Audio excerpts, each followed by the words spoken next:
नमस्कार। गायत्री ज्योतिष केंद्र में आप सभी लोगों का स्वागत है। हमेशा ही आप लोगों के लिए ज्योतिष की नई नई जानकारी हम समय समय पर प्रसारित करते रहते हैं। आज भी आप लोगों के लिए एक ऐसी जानकारी लेके आए हैं जिस जानकारी का इंतजार लंबे समय से बहुत से लोगों को रहा हुआ है। वैसे तो कुंडली विश्लेषण के दौरान जानकारी से हम लोगों को अवगत करा दिया करते थे, किंतु उनका अनुरोध रहा करता था कि इसका एपिसोड आप अवश्य ही लेकर आए। तो आज आप लोगों के लिए जानकारी का एपिसोड लेकर आए हैं। जानकारी है कि शुक्र ग्रह का कौन सा रत्न सबसे ज्यादा शक्तिशाली, पावरफुल, तुरंत असरकारी माना जाता है और शुक्र ग्रह के रत्न को धारण करने की विधि क्या है। शुक्र ग्रह के बारे में तो आप सभी लोग जानते ही हैं।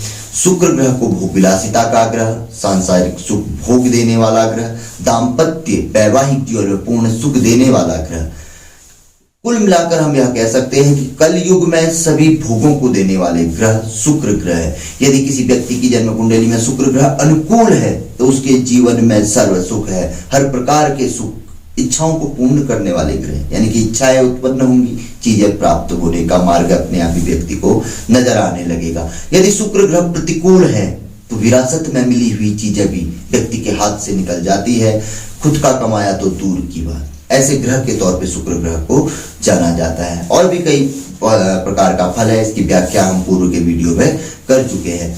यहाँ पर को बात करेंगे कि शुक्र ग्रह के कौन सा रत्न है जिसे सबसे ज्यादा शक्तिशाली माना जाता है। शुक्र ग्रह का प्रमुख रत्न तो हीरा है, डायमंड है। हर कोई जानता है यह बहुत कॉस्टली, मूल्यवान है। हर किसी व्यक्ति के बस की बात इसे धारण करना नहीं है। तो उपरत्न जो सब्स्टिट्यूट हम कहते हैं, जो कि मुख्य रत्न से कम 30% 20% फलदायी माने जाते हैं। जैसे 100% अगर पूर्ण रत्न होगा तो जो सब्स्टिट्यूट होगा वह 20 या 30% ही असर करता है। किंतु कुछ सब्स्टिट्यूट ऐसे होते हैं जो रत्न से ज्यादा असर कर जाते हैं। वहां 20-30 नहीं, वो 200-300 में हो जाते हैं, एक जीरो पड़ जाता है उनका। तो शुक्र ग्रह का भी एक रत्न ऐसा ही है। वैसे तो शुक्र ग्रह के जो रत्न हम मार्केट में देखते हैं, बाजार में देखते हैं, जहां पर को हम जाते हैं, हम लेते हैं, तो वहां पर को ओपल सबसे ज्यादा मात्रा में व्यक्ति लोग लेते हैं, जो हीरा नहीं ले पाता है, डायमंड नहीं ले पाता है।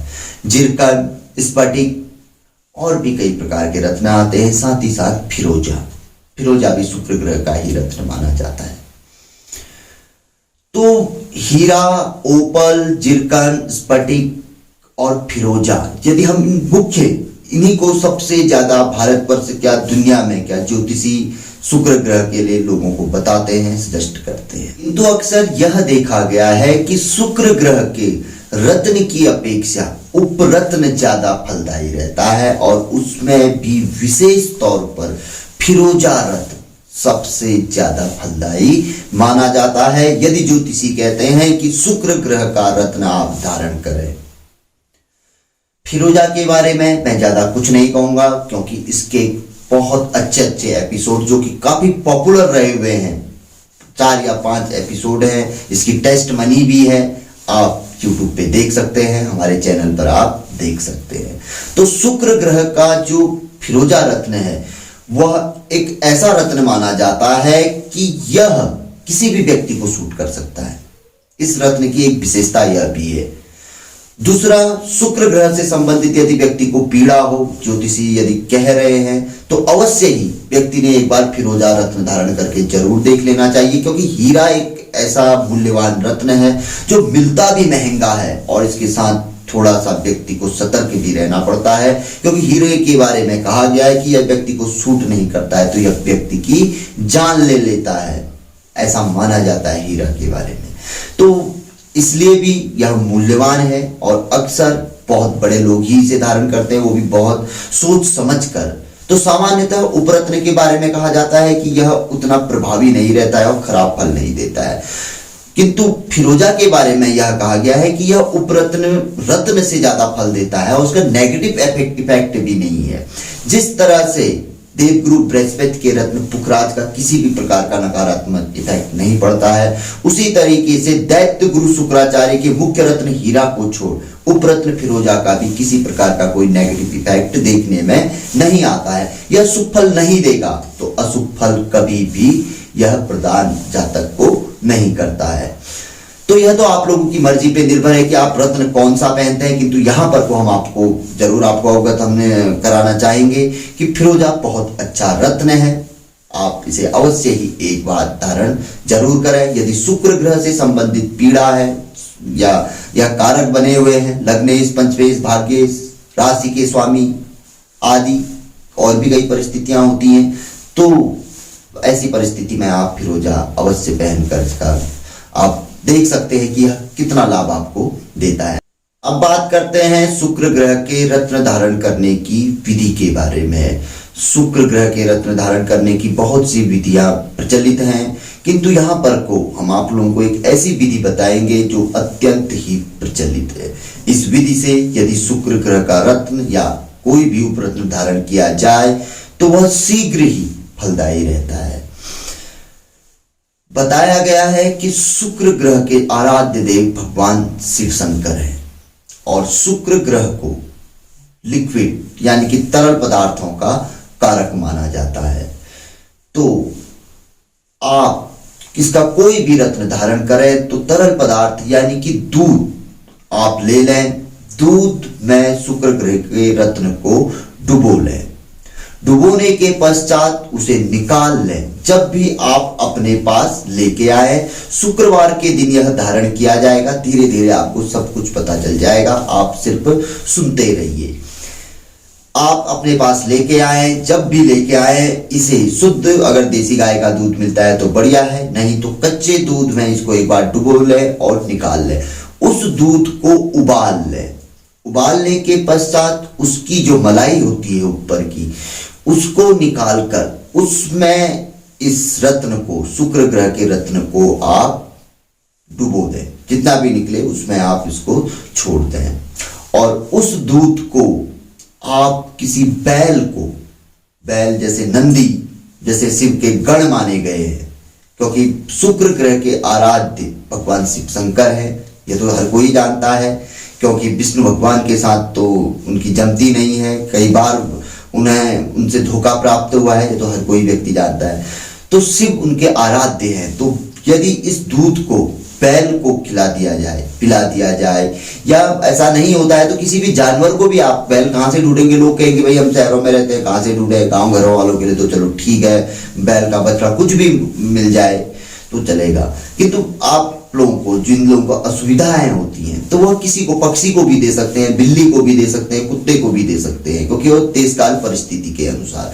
तो बताया गया है कि दूध को, कच्चे दूध पे इसको डुबो लें और बाद में दूध को उबाल लें और उसकी जो मलाई निकलती है, मलाई में इसे डुबो लें और इस दूध को गाय के बछड़े को, विशेष तौर पर बैल को, जो बैल हो उसको आप इसे दे दें। इसके बाद इस मलाई का घी बना लें और इस घी में वहां से भी निकाल ले, फिर उस मलाई का घी बना ले, घी में इसे डुबो ले और वहां से निकाल कर इसे आप उस घी में, घी से निकाल लिया और अंत में घी बच गया, उस घी में बत्ती, उस घी की आपने माता रानी के मंदिर में बत्ती बनाकर वहां पर को दीपक जलाना है। यानी कि उस घी का आप दीपक माता रानी के मंदिर में शुक्रवार की साय के समय पे जला लें और वहीं पर को शुक्र ग्रह का रत्न धारण कर लें। यह विधि थोड़ी सी बड़ी है, बहुत से लोगों को मैंने बताया, लेकिन चमत्कारिक प्रतिफल है। अब बहुत से लोगों को थोड़ा समझ में नहीं आया होगा, एक बार पुनः संक्षिप्त में समझा देता हूं। कच्चा दूध लेना है, जिस दिन भी आप यह रत्न अपने पास लेकर आते हैं, जैसे हम अन्य लोगों को समझाते हैं वैसे ही आप वैसे जल्दी समझेंगे। आप लेके आइए, दूध में इसे डुबोइए और उसको निकाल लीजिए। अब ऐसा नहीं है कि इसको 10-15 मिनट, कुछ नहीं, एक बार डालिए और निकाल लीजिए। उस दूध को उबाल लीजिए। उबालने के पश्चात जो मलाई निकलती है उसको किसी पात्र में रखकर उसमें इस रत्न को डाल दीजिए। तब तक रहने दीजिए जब तक आप उस दूध को किसी को दे नहीं देते हैं। उस दूध को आपके पार कोई कुत्ता है, कुछ भी है, आप किसी को भी उसे दे दीजिए। इसके पश्चात अब उसमें जो मलाई में जो आपने रत्न डाला हुआ है उसको आप निकाल लीजिए। उसको निकालने के पश्चात उस मलाई का आप घी बना लीजिए। आपके समय पर निर्भर करता है कि आप कब लेके आए हैं, क्योंकि शुक्रवार के दिन ही लाए हैं तो शुक्रवार के दिन ही यह सब कुछ कर लीजिए। तो उस मलाई का घी बना लीजिए। इसको एक बार घी में भी डुबो लीजिए। घी में डुबोने के पश्चात इसको निकाल लीजिए और उस घी का दीपक माता रानी के मंदिर पे जलाना है। तो माता रानी के मंदिर में आप जाइए, इस रत्न को भी आप लेके जाइए। वहां पर को आप लाल कपड़े की बत्ती या कलेवा का भी इस्तेमाल कर सकते हैं, सफेद रुई का भी इस्तेमाल कर सकते हैं। किसी की भी बत्ती वहां पर जलाइए, पूजा अर्चना आदि करिए, लेकिन समय होगा शाम का। यहाँ पर को कोई भी किसी प्रकार का कोई चौगड़िया मुहूर्त आदि नहीं देखा जाएगा। सायंकाल के समय माता रानी के मंदिर पे जाइए, दीपक ज्योत आदि जलाइए, पूजा पाठ आदि करिए और शुक्र ग्रह का रत्न धारण करिए और अपनी मनोकामना प्रार्थना आदि माता रानी के दरबार पे करिए। ऐसा कहा जाता है कि 16 दिन में ही इस विधि से यदि शुक्र ग्रह का कोई भी रत्न धारण किया जाए तो तुरंत असरकारी होता है। एक बार आप लोग आजमा के देख लीजिए। भले आप हीरा पहनिए, ओपल पहनिए, फिरोजा पहनिए, जिरकन पहनिए, स्फटिक पहनिए, चेक करके देख सकते हैं। अवश्य ही 3-5 तो आपके साथ अवश्य ही होएगा। 3-5 का अर्थ है कुछ नहीं से कुछ तो दिखेगा। जैसे आप हैं, आप थोड़ा हिलेंगे से जरूर। जैसे भूकंप आता है, आवाज होता है कि पूरी बिल्डिंग हिल रही है, हम हिले, तो ऐसे ही रत्न का 16 दिन के भीतर आपको आवाज लग जाएगा कि भाई इसी से हुआ है।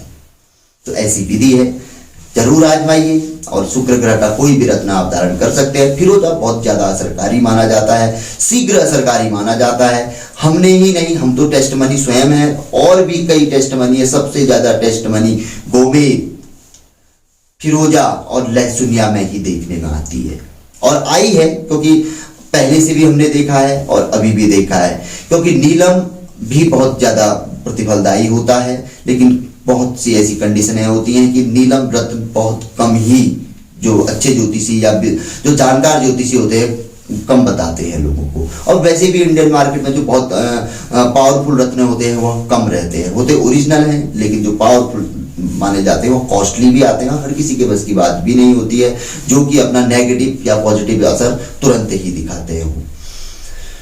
तो फिलहाल यहाँ पर को यह जो जानकारी थी शुक्र ग्रह से संबंधित, यह जानकारी आप लोगों को यदि पसंद आई कि शुक्र ग्रह का कौन सा रत्न सबसे ज्यादा पावरफुल माना जाता है, जो कि शीघ्र असरकारी है, और दूसरा कि इसे कब धारण करना चाहिए, और दूसरी बात इसे किस अंगुली में धारण करना चाहिए, ये भी एक बहुत बड़ी बात है।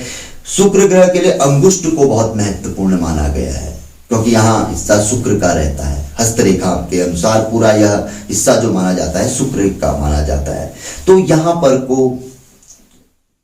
शुक्र ग्रह का रत्न सबसे ज्यादा फलदायी रहता है। इसके अलावा रिंग फिंगर में भी शुक्र ग्रह का रत्न पहना जा सकता है। इसके अलावा तीसरी मिडिल फिंगर, इसमें भी शुक्र ग्रह का रत्न पहना जा सकता है। तो शुक्रवार को आप इसे धारण कर सकते हैं। दूसरी बात, चांदी में ही इसे पहनना चाहिए, सोने में इसे धारण नहीं करना चाहिए, या व्हाइट गोल्ड आदि में भी आप इसे धारण कर सकते हैं। तो यह शुक्र ग्रह के रत्न और धारण विधि की लगभग एक प्रकार से कंप्लीट पूर्ण जानकारी है, और सबसे बेस्ट विधि है, सबसे उत्तम विधि है और सबसे सरल विधि है। जो चीजें सुलभ है और कुछ लगता भी नहीं है, तो बहुत आसान है, जरूर आजमाइएगा और मुझे पूरी उम्मीद है कि इसका प्रतिफल आपको अवश्य ही प्राप्त होगा। तो जानकारी पसंद आए तो आगे बढ़ाकर जरूर शेयर करिए, उससे महत्वपूर्ण है गायत्री परिवार के साथ जुड़िए, गायत्री ज्योतिष केंद्र के साथ जुड़िए। गायत्री ज्योतिष केंद्र का यह परिवार हमेशा ही आप लोगों को ज्योतिष से संबंधित बहुत अच्छी जानकारी समय समय पर मुहैया कराता है और आगे को भी कराता रहेगा। कुंडली विश्लेषण का जरूर हम शुल्क लेते हैं, किंतु आप लोगों को वह जानकारी प्रेषित करते हैं जो संभवतः आपको कहीं अन्य जगह से नहीं मिलती है। तो जुड़िए, नए लोगों से आग्रह है चैनल को जरूर सब्सक्राइब करें, बेल आइकन दबाएं, नित्य नई जानकारी आपको मिलती रहेगी। तो मिलेंगे ऐसी किसी बहुत अच्छी जानकारी के एपिसोड के साथ अगले वीडियो में। तब तक के लिए नमस्कार, जय श्री राम, जय श्री कृष्णा, ओम नमः।